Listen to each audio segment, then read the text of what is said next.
She doesn't plan it. It begins like a breeze pressing through a window left slightly open, a gesture too casual to notice, a smile held a second longer than necessary, a pulse quickening at the sound of a name that isn't her husband's. It doesn't feel like betrayal. Not yet.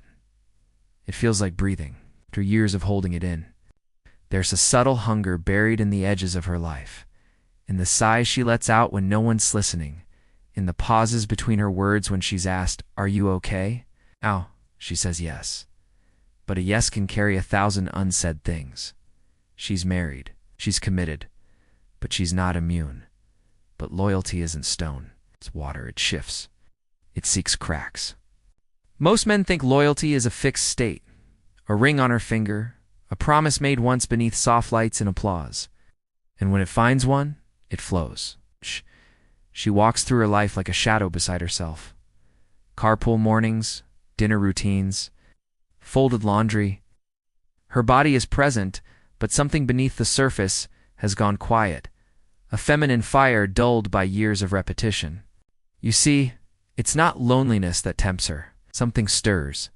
Not because she's weak or broken or looking to betray, but because she's been starving. It's invisibility. It's not being seen. Truly seen is more brutal than being alone.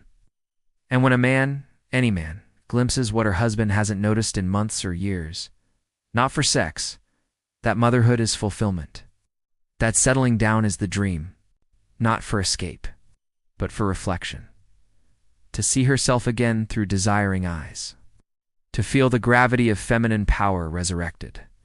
She remembers the girl she once was, the one who danced without reason, who made men turn their heads without lifting a finger. That girl has become a myth, a memory fading like perfume on sheets she no longer sleeps in. It doesn't matter who. What matters is how he looks at her, as if she's still there, as if that girl, the myth, never left. We live in a culture that doesn't understand what marriage does to a woman's psyche. It tells her that love is sacrifice. But inside, there's a creature that was never meant to settle, not fully. She used to feel wild electric in her skin, alive in the way she moved through the world. And then, one day he enters, not necessarily a lover. Not yet. Maybe it's a coworker, a friend, a barista with kind eyes and a deep voice. In that look, the world tilts. Because for the first time in years, she feels like a woman again. Not a wife. Not a mother. Not a calendar of chores and anniversaries. A woman. And that feeling, that dangerous, delicious sensation, is addictive. We underestimate emotional oxygen. When you've gone too long without it, even a whisper of it can feel like a scream. Her presence, her desirability. She doesn't go looking for the affair, but she also doesn't look away. The spark isn't in the man. It's in the mirror he becomes. What begins as innocent attention blooms in the dark. Text by text, laugh by laugh, secret by secret, he reflects back what she fears she's lost, her power. This isn't about infidelity. This is about identity. She is theirs. She is the background character in her own narrative. Over time, many married women experience a quiet death. The death of the individual. She is no longer her. She is his. And when someone pulls her, even momentarily, into the center of the frame, but storms don't begin with lightning. She comes alive. Most people don't see it happening. They think affairs erupt suddenly, like thunder in a clear sky. They begin with humidity, the pressure, the slow, numbing erosion of wonder. The way she stopped asking questions, the way he stopped listening to answers, a silence that's lasted too long. What kills a marriage isn't usually conflict, it's decay. It's nights spent in separate rooms, it's conversations reduced to schedules, it's the erosion is so quiet it feels like peace. And then, a man enters the silence, not to break her marriage, not to steal her away, but to offer her something she can't name until it's too late. You see, the dangerous thing isn't desire. It's the reawakening of a woman who thought she was buried beneath years of compromise. A woman doesn't cheat because she wants to hurt someone. She cheats because she wants to feel again, to feel chased, to feel like her story is still unfolding instead of already written, to feel chosen. And if no one sees her, she'll go where the light finds her, even if it's artificial, even if it burns, because there's a secret no one says aloud. It's not the affair that destroys her. It's the memory of who she became in its light, the version of herself that was alive again. That's what she can't let go of. And that is where it begins. It's not always in the bedroom where the betrayal begins. It's in the pauses, in the breath held between messages, in the flutter beneath her ribs when a notification lights up the screen and it's him. There's nothing physical, not yet.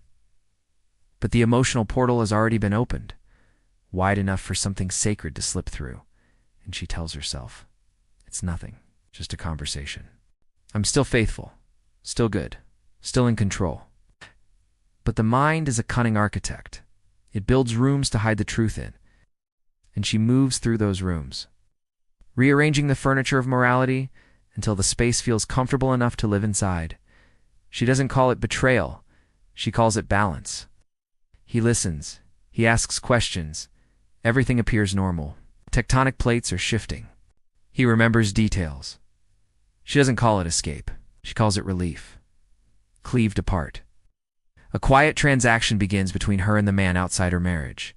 A slow drip of stories, glances, vulnerabilities.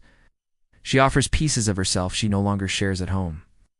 And in return, there's a phenomenon called splitting. Soccer practices, school pickups. To the outside world, she performs the role. Smiles at dinner. But beneath the surface, in psychoanalysis, it's when the psyche divides what it cannot integrate. Love in one corner, desire in another, it circles. It returns to what is unfinished. And often, what drives her deeper into the shadows isn't lust. Duty and passion, at home, present, responsible, loyal, but inside a second life is forming. Not always acted upon, but imagined or confess, or never begin in the first place. Fantasized, fed by moments that feel more real than the routine of her marriage. It's easy to judge from the outside, to say she should leave. But the heart rarely moves in straight lines. It bends. It's longing. Longing for the version of herself that once believed love could be effortless. Longing to feel beautiful without needing a reason. Longing to be surprised by life again. We have a myth in our culture that marriage is the end of desire. That to settle down is to let go of the wild. But the feminine doesn't die in vows. She sleeps. And when someone stirs her awake, even for a moment, it's like breathing in color after years of grayscale.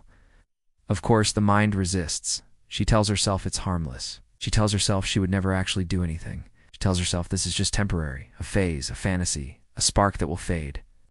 But emotions are not bound by logic. And the moment she begins hiding, not from her husband, but from herself, the descent begins.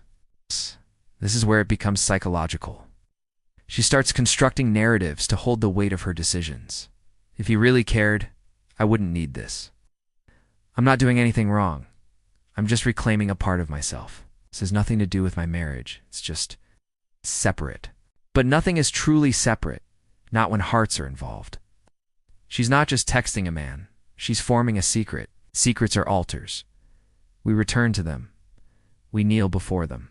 We offer them pieces of our soul, hoping they'll give us something holy in return. The longer it continues, the more the boundary blurs. It's no longer about the man. It's about how she feels when she's with him. Seen, chosen, interesting, powerful. That feeling becomes the drug. And like all addictions, it begins with a high and ends with a hollow. But by then, she's too deep to walk away easily. Because now, she's created a version of herself that only exists in that space. A version that feels more real than the one she sees in the mirror each morning. At this point, a transformation occurs. Her marriage is no longer the anchor. It becomes the weight. The thing that keeps her from flying, and the man. He may not even be extraordinary, but what he offers is something her husband hasn't in a long time. A reflection, a mirror, a myth restored. We must understand. This is not a story of bad people making bad choices. It's the story of neglected parts of the psyche coming back to claim their place at the table. Carl Jung once said, "Until you make the unconscious conscious, it will direct your life. And you will call it fate." She didn't plan to fall, but her unconscious did, 'cause all the parts of her that were silenced. The sensual, the wild, the woman who once flirted with life, They don't disappear. They wait. And when someone finally knocks on the locked door inside her, she opens it. Not because she wants chaos, but because she wants to feel whole. To be desired is to remember you exist. To be touched, even just emotionally, is to remember you're alive. The real danger is not that she's speaking to another man. It's that she's remembering who she was before the world domesticated her. And once she remembers, she cannot unknow it. There's a moment, subtle, silent, when the scale tips, when the fantasy becomes heavier than the reality, when the gravitational pull of what she feels begins to eclipse what she knows, and it's almost always invisible till it isn't. One day, the message she hides feels justified. The smile at dinner feels forced. The man across the table, the one who once made her ache with want, now feels like a distant memory, familiar, predictable, safe, but not sacred. Oh. In the ancient myths, the descent into the underworld was never about punishment. Oh. It was about initiation. Persephone didn't just fall into Hades. She was taken, yes, but part of her wanted to go, because something in the upper world was no longer enough. We imagine betrayal as a shattering act, loud, violent, unmistakable. But for many women, it's not an explosion, it's erosion. 1,000 quiet compromises, 1,000 swallowed truths, till one day she's no longer in the life she built. She's just performing it. By then, her loyalties have shifted, not necessarily to the man who caught her attention, but to the feeling he represents. The feeling of aliveness, of choice, of power. There's a tragic beauty in this, because what she's chasing isn't he a person. It's a memory of herself. Perhaps that's the most dangerous love of all. Not the love for another, but the desperate longing to love who you were before you disappeared behind your own responsibilities. At this stage, the rational mind weakens. She's no longer playing defense. She's writing a new narrative. I've tried for years. He stopped seeing me a long time ago. This isn't cheating. This is survival. And in that mental courtroom, she becomes both the lawyer and the judge, defending what she once would have condemned. The psychology here is brutal. Once the mind has decided something feels good and is deserved, morality becomes elastic. The ego bends it, stretches it, wraps it around the wound like gauze, but underneath, the bleeding doesn't stop, and yet she continues. Because the truth is, we don't betray others first. We betray ourselves. Every time we stay silent when we want to scream, every time we smile when we want to sob, every time we perform instead of being. She didn't become prey because she was bored. She became prey because she was starving. The predator didn't offer her sex. He offered her mirrors. And when you haven't seen your own reflection in years, even a distorted one looks divine. So what happens now? Does she leave? Does she confess? Does she stay and pretend nothing happened? Each story ends differently. Because once you've drunk from the cup of being wanted again, but they all pass through the same crossroads, the place where her soul asks, can I live like this? Knowing what I've tasted, being chosen, of being seen not as a function but as a force, it's nearly impossible to go back to the dullness of duty. And here lies the final heartbreak. Not for the husband, not even for the lover, but for the woman herself, because she's now divided. One part still clings to the home she built. The other has already moved into a world made of shadows and softness. She lives between two timelines, two selves, two truths. Every day she stays, she lies. It's not always with her words, but with her silence. Some women get caught. Some women confess. But many, far more than we admit, live this double life until it consumes them. It's not because they're heartless, but because they never found a way to bring their full selves into the light. What's tragic is not the infidelity itself. It's that we've created a culture where women feel they must fracture to feel whole. To be a wife or to be desired, to be a mother or to be free, to be responsible or to be wild. But wholeness was never meant to be compartmentalized. If you've made it this far into the story, ask yourself, who are you in this tale? The watcher, the husband, the outsider, the woman standing at the edge of the cliff? Whatever the answer, know this. Every betrayal begins as a whisper, a need unspoken, a hunger denied, an identity blurred behind laundry and grocery lists and years of saying I'm fine. But those whispers become roars. When they're ignored long enough, they become action. If you want to understand the game, you must listen to what no one says aloud. To the sighs, the delayed replies. The sudden interest in an old song, a new book, a secret gym membership, there are signs. But most people don't want to see them because seeing means responsibility. And sometimes, it's easier to sleep than to wake up and confront the stranger lying next to you, or worse, the stranger you've become. This isn't a video about infidelity. It's about fragmentation, about what happens when we exile the parts of ourselves that long to feel. But once we reclaim them, not through someone else, but through courage, truth, and integration, we stop being prey. We become whole, and wholeness doesn't cheat.